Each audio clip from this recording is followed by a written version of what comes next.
Good afternoon, everybody. Good afternoon. My name is Bautista. I wasn't intending to talk about this today. We had a speaker had some scheduled conflicts, but this is a presentation that I gave to the Republic of South Korea's cyber threat intelligence team. So I figured this would probably be a good venue to talk about this stuff in any rate. So. About 4 years ago, I wrote a book called Practical Cyber Intelligence. I had somebody. Oh, sorry. Still being. Alright.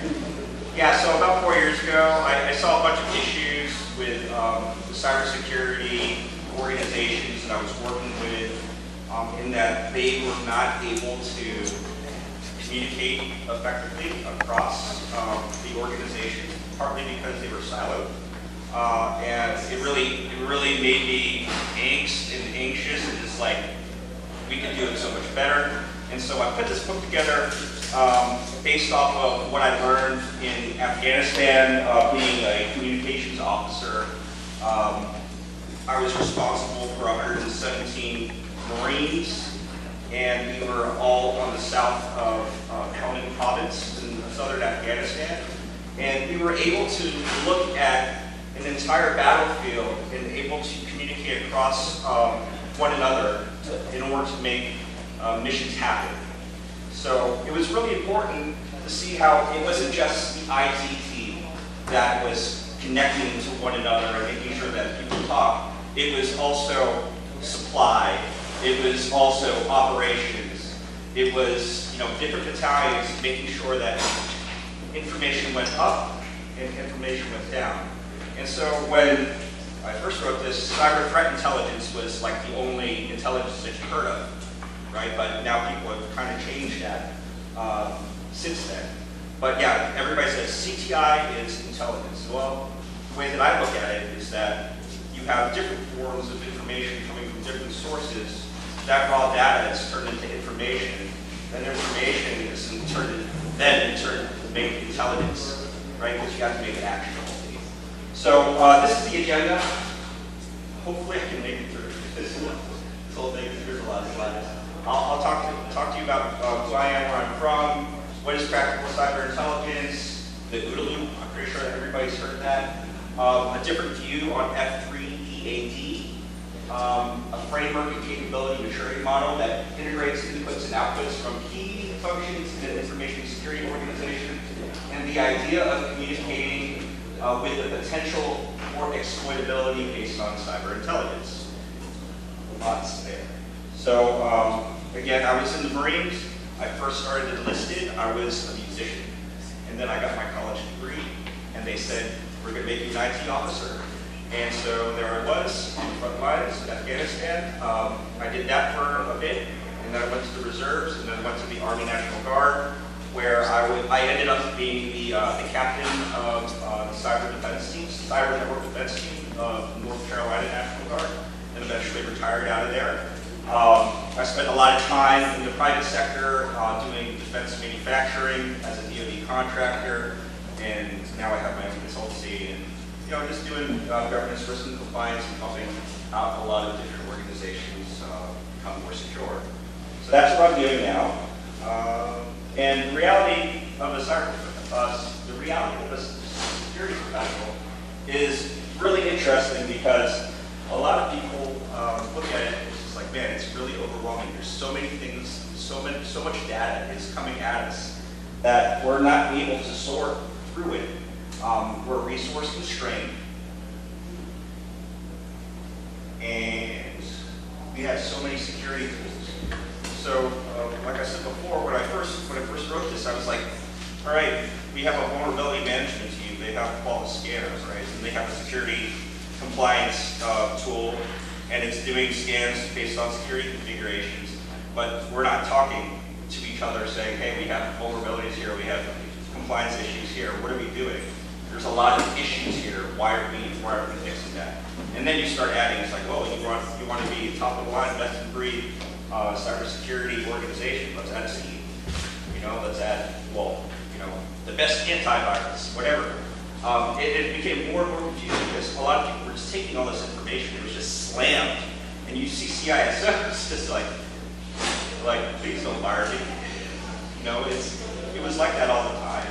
And so what I wanted to do is try to explain that there is a difference between, you know, getting data and turning it into information, turning it into knowledge, right? And then getting to wisdom, right? Because the goal is to make an effing decision, right? To make a decision based on information that's relevant and actionable.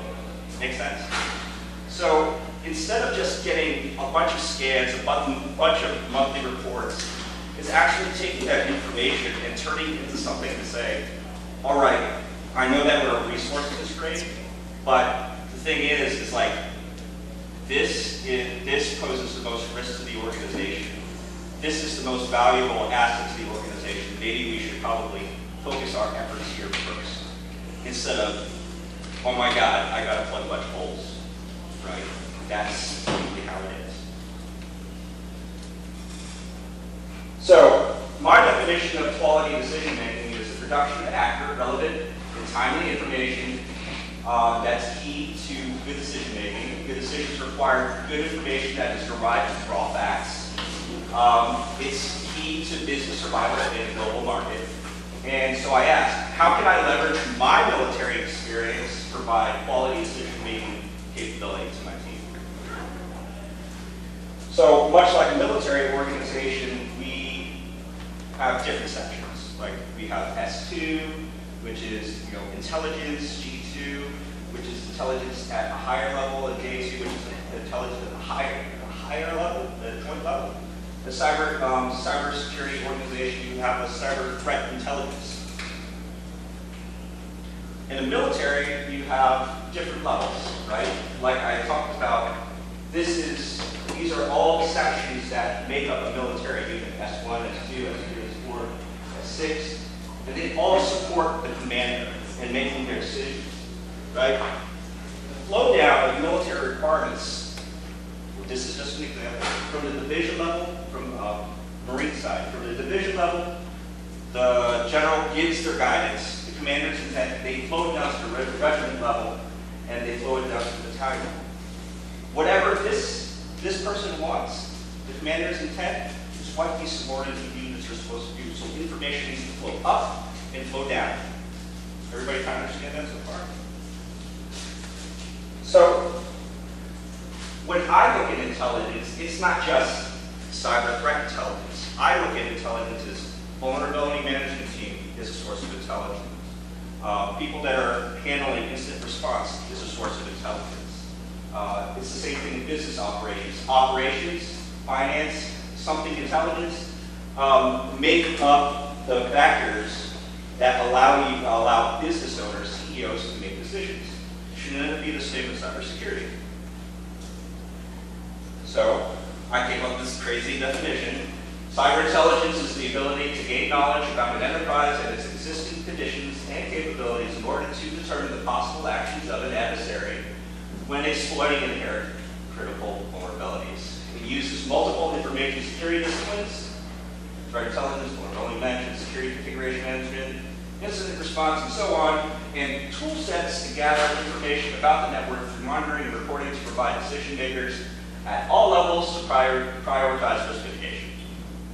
Everybody got that? So yeah, you've got so much information, we need to make it actionable, right? And we need our commanders to make decisions, because what happens is that you have so much information, people just make the wrong decisions, or they don't make any decisions at all.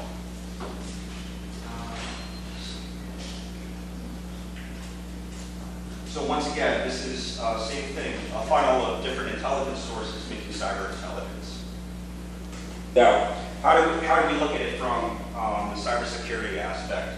We look at from raw data, like scan results, tool reports, logging events, to information, KPIs, pattern recognition, and then we start analyzing it from a risk perspective, risk analysis processes, option development, mitigation, and then decision making, ultimately ultimately, that's what we want. We want wisdom.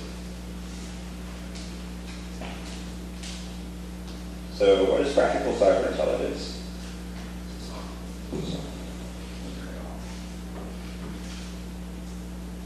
So when I think of all the reports that our analysts get, they get just a million reports, and this is what it feels like to a lot of the stakeholders, is that you're just drowning in data, drowning in reports, and it's just, you're incapable of making a decision. So what do we need to do? We need to make it obviously practical. So I kind of call this the spider, is that when we have a security operations center, the main thing that we want to do here is we have a security state analysis, and that you have different inputs, like from your red team, from your vulnerability discovery and detection team, continuous monitoring, security content management, incident response, and governance. So you have all of these different functions within these different capabilities that are within a cybersecurity organization, and you start putting it together with what the business looks like as far as priorities. You look at people, product, process, and partners, and you see how it drives the priorities. What drives the priorities should be driving your risk mitigation strategies for your businesses.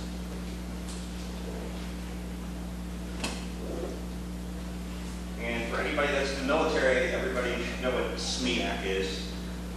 What is the situation? What is our mission? How well are we executing? What do we need to do? Our admin logistics. And how are we going to communicate to our stakeholders, command and control?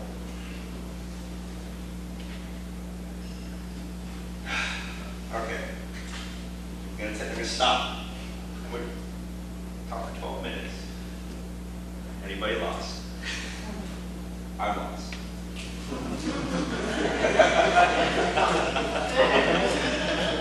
Okay, so again, this is how I look at everything. Just because I'm a creature of habit, I look at everything from a military standpoint. Is that the commander is going to give me an intent, right? He's going to say, hey, this is what we need to do, right? And I'm going to need to gather intelligence about what this commander needs, right? And then I'm going to have to give it to them. And then they're going to have to make some kind of risk analysis, and they're going to have to make a decision. This is how I think. So it's the same thing when we look at it from an organizational aspect. We look at it from the very top. It's like, what's the organization's mission? What are the critical assets? What are the crown jewels, the crown jewel applications, so forth and so on. And then you start focusing your intelligence gathering capabilities based on priority of assets and risks to the organization, thereby improving your cyber intelligence feed so that you give it to your CIOs, your CISOs, your leaders, so they can make a risk analysis and so they can make a decision. Make sense? And it all starts with SMART goals. Specific, measurable, achievable, realistic, and timely. How many people have seen bad SMART goals? Like it's just incomplete, not consistent, not useful, and outdated. Right? When we look at intelligence products, we want our leaders or even ourselves to make a decision. We need to be able to anticipate them. They need to be timely. They need to be accurate. We have to be able to use them. They have to be complete. They have to be relevant, objective, and available. So, in the military, we have a thing called priority information requirements.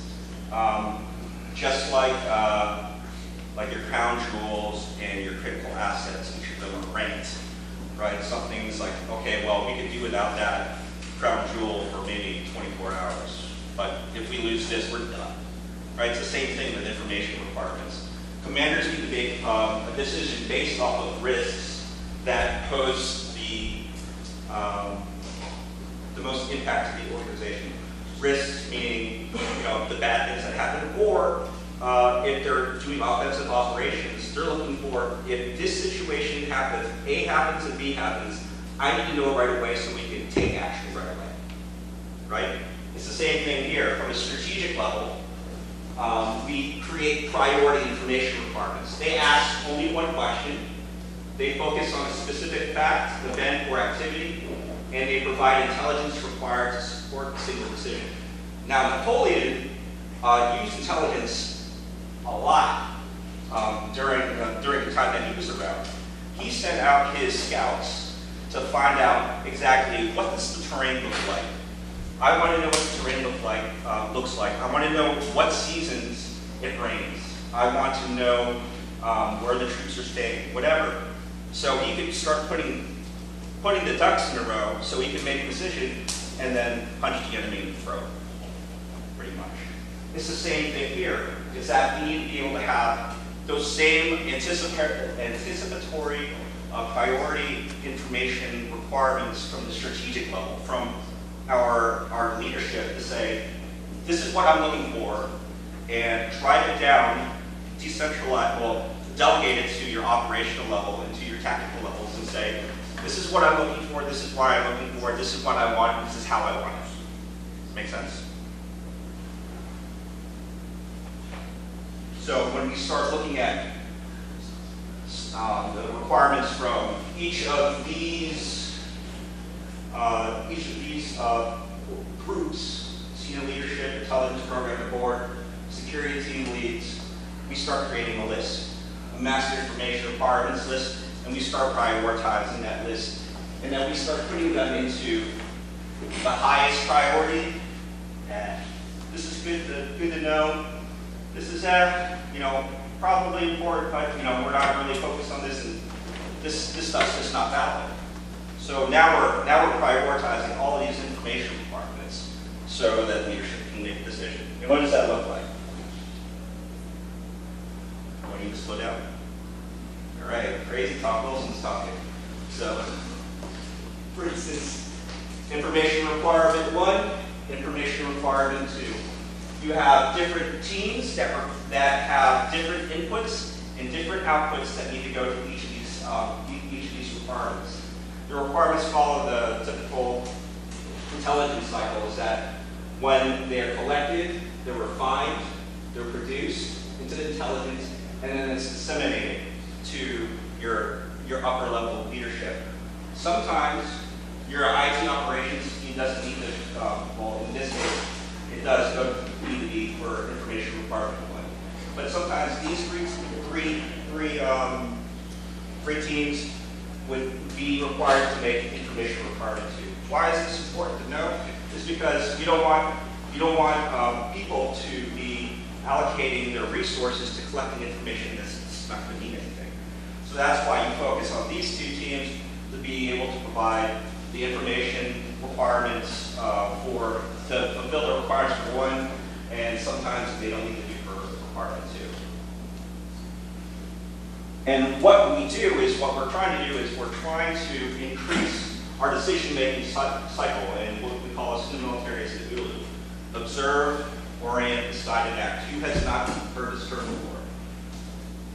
Great, because I'm not going to spend any more time on it.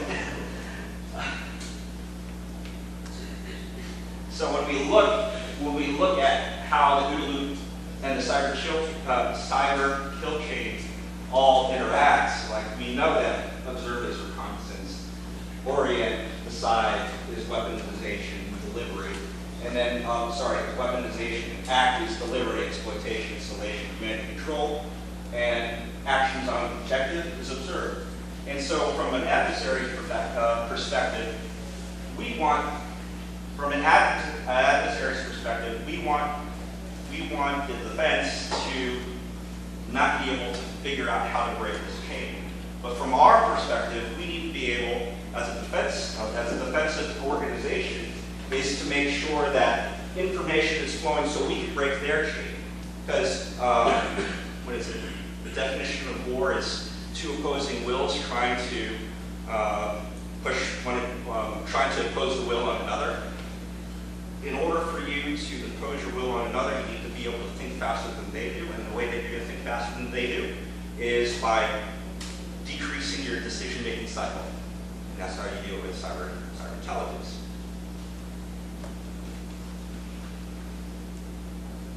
So what does that mean?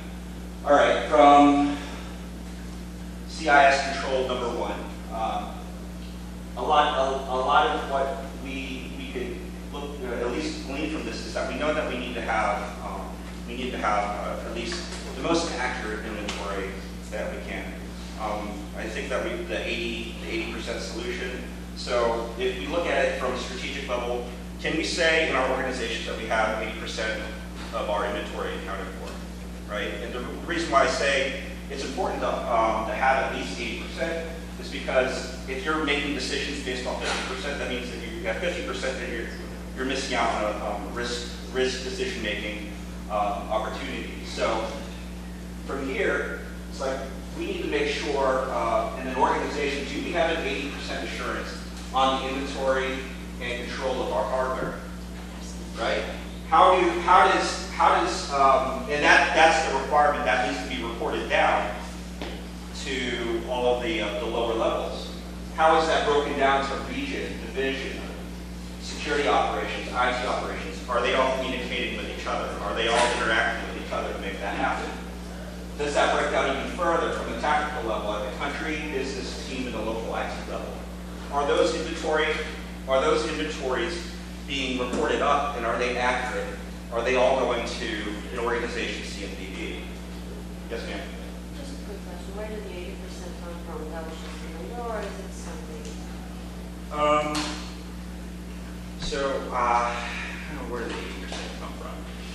20% seems like a very large percentage to I forgot you said it's like the 80% solution is better than. It's something that we use in the military. You can't make a decision based on 100%. So if you have 80%, it's better than nothing, right? One of the things that we learned in the military is like we're not going to have all the answers. We're not going to have all the data in front of us. But what data that we do have, we should be able to make a decision on it. So they said 80%, and I said, yes, sir, yes, ma'am. And it didn't go any deeper than that. Sorry. Thank you. So this requirement goes down, Right, and it's the same thing, that the flow up requirements, the decision making, and the reporting, the data, and the intelligence also needs to go back up. Make sense?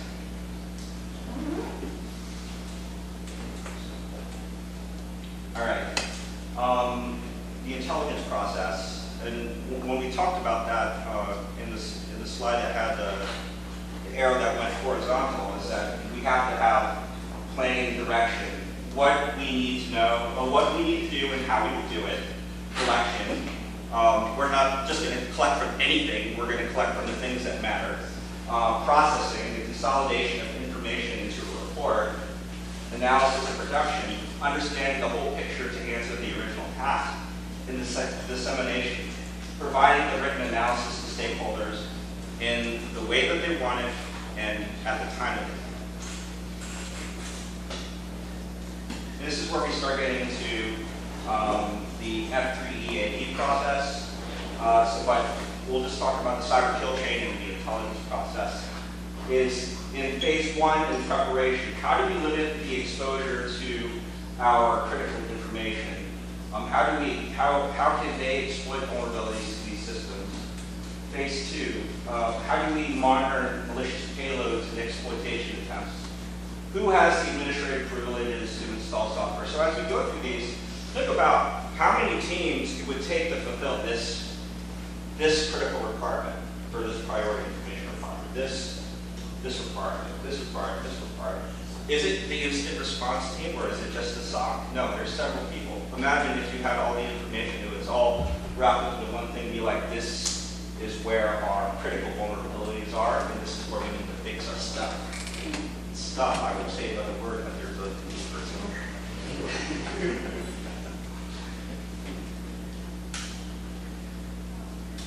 So when I think about F3 EAD is, I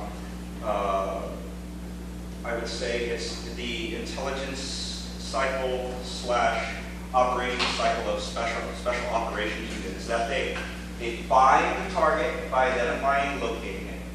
They fixate on it so that they know where it's about. They finish the target, capture or kill it with the assigned resources, exploit it, exploit information gathered during the mission from available sources, analyze information to find additional targets to take action on. So we utilize these resources at an operational tactical level to enable more fluid defense of the network. And the way that strategic decision making is really slow. But as you go further down the rungs in an organization, decision making needs to happen a lot faster in order to operations needs to happen a lot faster. Information needs to be brought up to the strategic level a lot quicker in order for our leaders to make decisions. So this is what I put together in regards to how smaller teams and smaller units should act within an organization. So at the tactical level, this is what we're trying to report on: is how do we fulfill these things, and how do we bring that up to the operational level as fast as we can? Whereas the intelligence cycle was only applicable to strategic and operational levels. So what it looks like this. So at the strategic level, we have the intelligence process, and you have the F3DAD process on the operational and the tactical levels here. So you can see planning the direction. They say collect the stuff, they find it, they do it, they analyze it, and they shoot it back this way. So it's a constant cycle. So this is how we make our OODA loop smaller.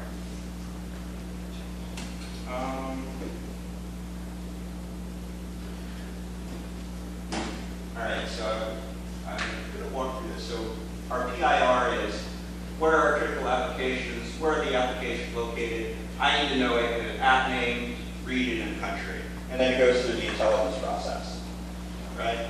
So now it comes down and it says, okay, what are our critical applications? Where are they located? And we need to know it like this. And now it's going to go through the F3AD process. All right. App A, region APAC, New Zealand. App B, region APAC, Australia. App C, region APAC, Japan. And right on down the line, right? So now, like for instance, these are two different regional areas. Now it's going back up to the strategic level.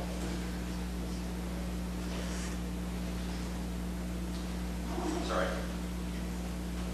Does that make sense to everybody? Okay. All right.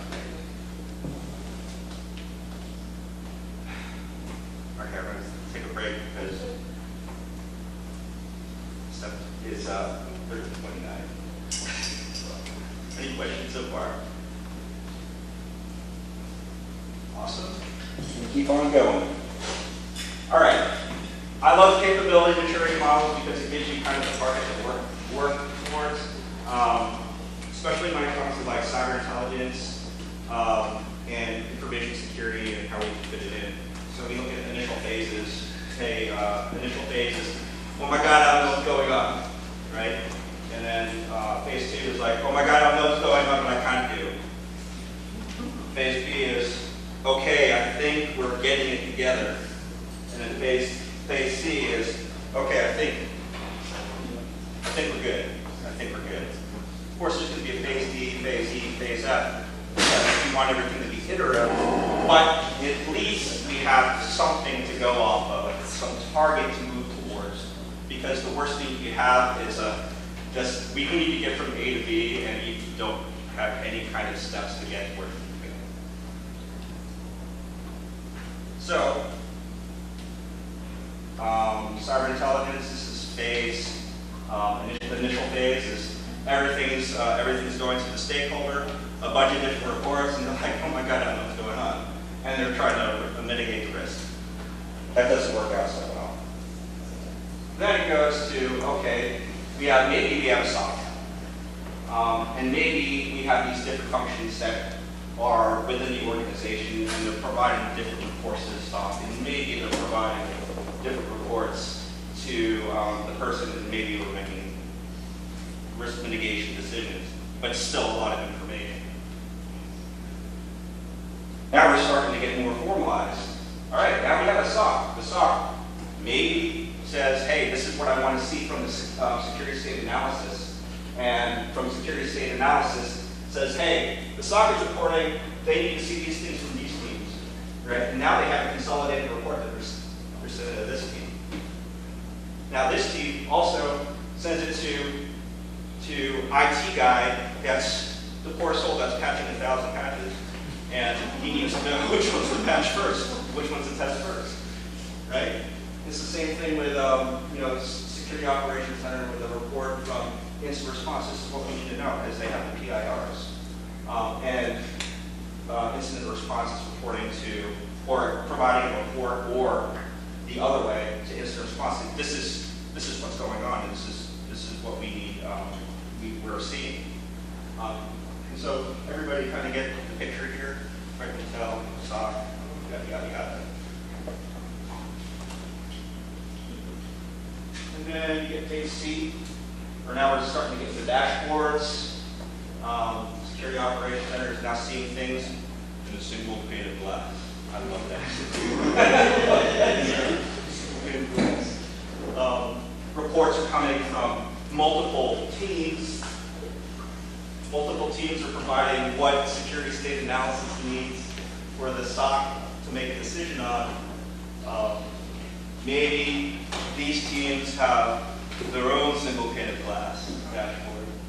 And this person here is able to make a decision based on reports to make risk decisions for their organization.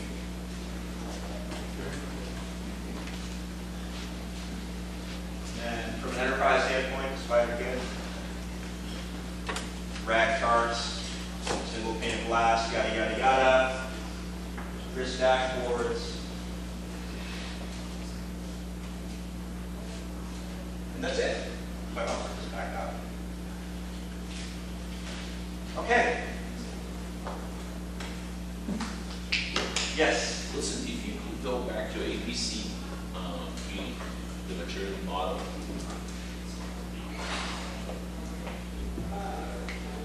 Yeah, so what do you think, where are we going with phase D in the next few years? What kind of bullet can we expect there?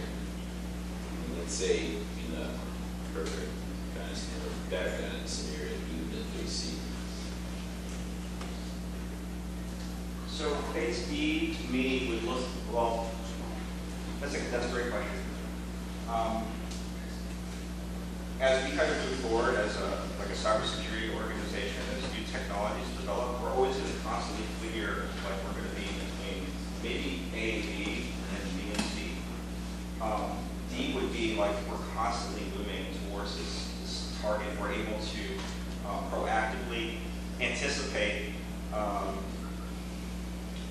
like let's just say from a procurement process point of view, like IT is planning to procure a different tool. We're able to say, okay, we know that this is going to happen in regards to if we break this tool online, we're able to mitigate any kind of threats. We already have the security configurations on that. Or maybe there's a murder, right? We know that they're coming on, an organization is coming on, and we need to understand, we're able to provide them, hey, this is our risk strategy, what do you got? And we're able to anticipate things going forward so we can plug them in faster. Does that make sense? Oh yeah, absolutely. Or just anticipate AI, be better at risk. Yeah. So maybe that would even eliminate one of the bullets or, help out with the workload. That makes sense. Okay, thanks. Cool. What else we got? I know, it's crazy talk. It's crazy talk, but this stuff I think about every day. Anyways, I'm here. Yeah. Does it make sense? But you're a vet, right? You understand this. This makes sense. This is life, right? It's just like, I got a top-down requirement. The boss says I need this. I'm going to go. 80% solution.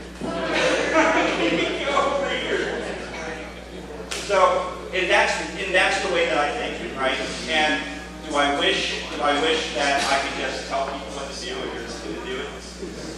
I wish, but it doesn't happen that way. However, we can move towards a model that we can communicate across and break down silos through solid communication with each other by giving relevant information so people can make decisions. And so it's not so much to ask, but Just a quick question, just curiosity. How many companies have you actually seen get basic?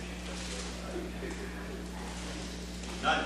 That's what I'm thinking. None. That's like utopia, right? Yeah, it really is. I mean, why is it difficult to get to phase C? It's because we have politics, we have rules, we have regulations, we have idiots. Right? That's just how it is, right? But the thing is that we know that there's a phase C, right? We need to move towards that phase C. If we don't move towards that phase C, then we're always going to be stuck with the status quo here, right? So, does that answer your question? I just have never seen it, so I just wondered if you ever seen it the other side of that. We all want to hear it come out of your mouth. The same.